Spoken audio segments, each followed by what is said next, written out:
Se convertir au christianisme signifie devenir disciple de Jésus par la foi. Une foule de gens suivaient Jésus, mais peu d'entre eux étaient de véritables disciples. La plupart voulaient seulement être guéris de leur maladie, le voir chasser des démons et manger du pain qu'il leur fournissait miraculeusement. Jésus les a avertis du prix à payer pour le suivre. Puis il appela la foule avec ses disciples et il leur dit : « Si quelqu'un veut être mon disciple, qu'il renonce à lui-même, qu'il se charge de sa croix et qu'il me suive. En effet, celui qui voudra sauver sa vie la perdra, mais celui qui la perdra à cause de moi et de la bonne nouvelle la sauvera. Et que servira-t-il à un homme de gagner le monde entier s'il perd son âme ? Que donnera un homme en échange de son âme ? En effet, celui qui aura honte de moi et de mes paroles, au milieu de cette génération adultère et pécheresse, le Fils de l'homme aura honte de lui quand il viendra dans la gloire de son Père avec les saints anges. Suivrez-vous les désirs de votre propre chair, ou renoncerez-vous à vous-même pour suivre Jésus ? Êtes-vous attaché à votre vie terrestre ou à la vie éternelle, au bien de ce monde ou au salut de votre âme ? Craignez-vous davantage d'avoir honte de Jésus ou que Jésus ait honte de vous ? On poursuit ce qui compte pour nous. Vous allez au travail et travaillez dur parce que vous attachez davantage d'importance à la récompense d'un salaire qu'au plaisir éphémère d'une journée passée à la maison devant la télévision. Si Jésus vous appelle, suivez-le en sachant qu'en perdant votre vie terrestre, vous obtiendrez la vie éternelle.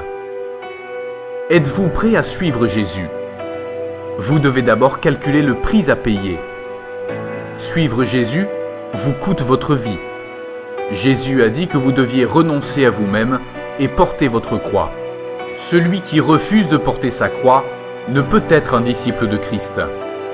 Suivre Jésus peut vous coûter votre famille et vos amis. Jésus a dit qu'il est venu apporter la division entre ses disciples et leurs familles, leurs amis et le monde. Celui qui ne hait pas sa famille, c'est-à-dire qui la préfère à Jésus, n'est pas digne de Christ. Suivre Jésus peut vous coûter vos biens.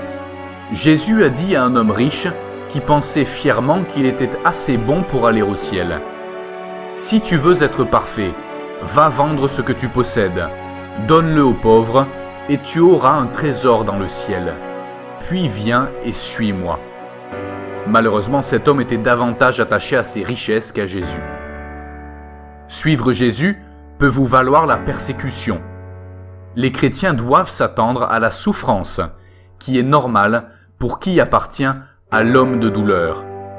Jésus a même qualifié les persécutés d'heureux et ajouté : « Réjouissez-vous et soyez dans l'allégresse, parce que votre récompense sera grande au ciel. » Heureux serez-vous lorsqu'on vous outragera, qu'on vous persécutera et qu'on dira faussement de vous toutes sortes de mal à cause de moi. Réjouissez-vous et soyez dans l'allégresse, parce que votre récompense sera grande dans les cieux. Car c'est ainsi qu'on a persécuté les prophètes qui ont été avant vous. De tout temps, le peuple de Dieu a été persécuté. Les prophètes de l'Ancien Testament ont été insultés, torturés et tués. L'histoire nous apprend que 10 disciples de Jésus ont été exécutés pour avoir prêché Christ. D'après la tradition, Pierre a insisté pour être crucifié la tête vers le bas parce qu'il s'estimait indigne de mourir de la même manière que son Seigneur. Il a pourtant écrit dans sa première lettre : « Si vous êtes insultés à cause du nom du Christ, vous êtes heureux parce que l'Esprit de gloire, l'Esprit de Dieu repose sur vous. » L'apôtre Paul a été emprisonné, battu, a fait naufrage et a été lapidé de nombreuses fois pour avoir prêché Christ.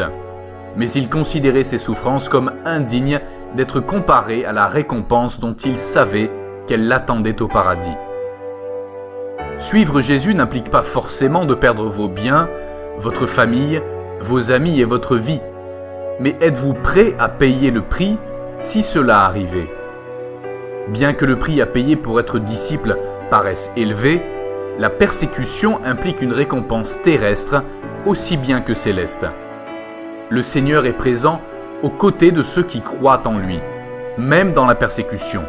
Il connaît leurs limites et leur fait grâce. La récompense dépasse largement le prix à payer pour suivre Jésus.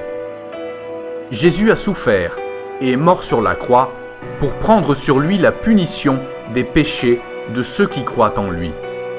La foi en le Seigneur Jésus est le seul moyen d'être pardonné et d'avoir la vie éternelle.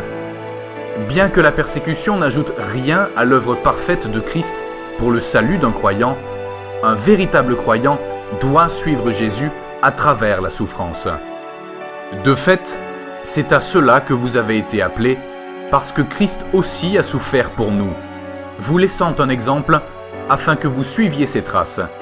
Lui qui n'a pas commis de péché, et dans la bouche duquel on n'a pas trouvé de tromperie, lui qui insultait ne rendait pas l'insulte, maltraité ne faisait pas de menaces, mais s'en remettait à celui qui juge justement, lui qui a lui-même porté nos péchés dans son corps à la croix, afin que, libérés du péché, nous vivions pour la justice.